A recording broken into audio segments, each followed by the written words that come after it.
Village माय form, माझा गाव माझी शेती या चॅनलवर मी आपलं स्वागत करीत आहे. मित्रांनो, हे पहा, इथं आपलं काय काम चालू आहे पहा.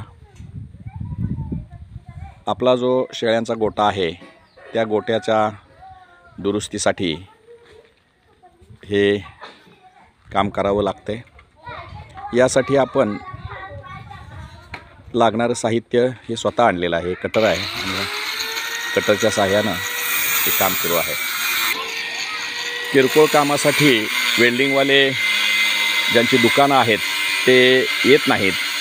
त्यांना हे आपण काम किरकोळ काम असतं आणि ते भरमसाठ मजुरी सांगतात आणि वेळेवर पण येत नाहीत. आज येऊ उद्या येऊ असं म्हणतात.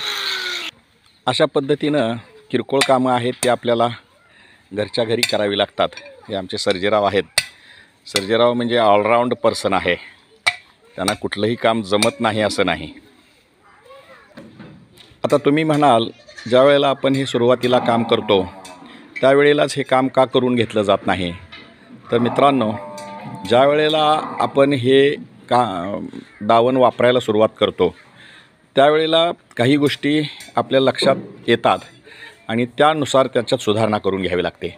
उदाहरणार्थ इथं पहा, आता हे जे अशा पद्धतीनं आपण दावण केलेली आहे, तर हा वरचा जो भाग आहे या भागामध्ये मधून कोकरं बाहेर येऊ शकतात, पिलं बाहेर येऊ शकतात.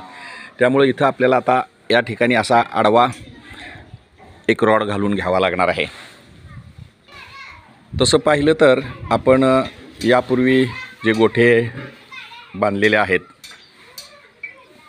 बंदिस्त शेळी पालन करणाऱ्यांनी, त्यांचा गोठा पाहूनसुद्धा आपण तशा पद्धतीनं करू शकतो. पण त्याच्यात सुद्धा काही उणिवा राहू शकतात आणि या उणिवा दूर करण्यासाठी नंतर आपल्याला काम करावं लागतं. आणि हे करत असताना मी म्हटल्याप्रमाणे ते कारागीर येत नाहीत. त्यांना हे काम किरकोळ परवडत नाही आणि ते आवाच्या सवा पैसे सांगतात. पैशाचाही काय अडचण नाही, पण ते येत नाहीत, कामच करायला येत नाहीत. येतो म्हणतात आणि टाळतात. तर अशा पद्धतीनं लागणारं साहित्य, आता हे वेल्डिंग मशीन आहे, हे आपण खरेदी केलेलं आहे, घेतलेलं आहे. ह्या वेल्डिंग मशीनवर आपण लागणाऱ्या ज्या त्रुटी आहेत गोठ्यामधल्या त्या आपण दुरुस्त करू शकतो, सुधारून घेऊ शकतो. इथं आपण नव्यानं हा दावण तयार करतो आहे. ही पहा, हे नव्यानं दावण तयार करायला लागलेलो आहेत. ही पहा, हे काम चालू आहे. आपण नव्यानं सुद्धा काम करू शकतो. दुरुस्ती तर करताच येते, पण त्याचबरोबर दुरुस्ती करता येते, नवीनसुद्धा काम आपण करू शकतो. हे पहा,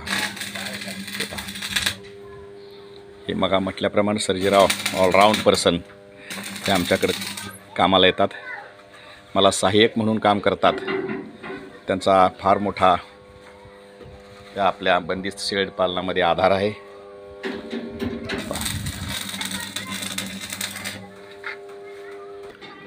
वेळोवेळी आपणास दुरुस्ती करावी लागते आणि ही दुरुस्ती करण्यासाठी आम्ही जे साहित्य घेतलं आहे ते आम्हाला शक्य होतं म्हणून आम्ही घेतलेलं आहे. तर मित्रांनो, ज्यांना शक्य आहे त्यांनी अशा पद्धतीनं घ्यायला काय अडचण नाही. बंदिस्त शेळी पालनामध्ये अशा पद्धतीनं काम करावं लागतं, लक्ष द्यावं लागतं. हा आजपर्यंतचा अनुभव आपणाला सांगावा, आपल्याशी बोलावा, शेअर करावा, यासाठी हा व्हिडिओ तयार केलेला आहे. मित्रांनो, तर आपणास काय वाटतं सांगा, सबस्क्राईब करा, जेणेकरून आमचे व्हिडिओ तुम्हाला पाहता येतील. मित्रांनो, ठीक आहे, हे पहा, काम आता संपत आलेलं आहे. ठीक आहे, धन्यवाद.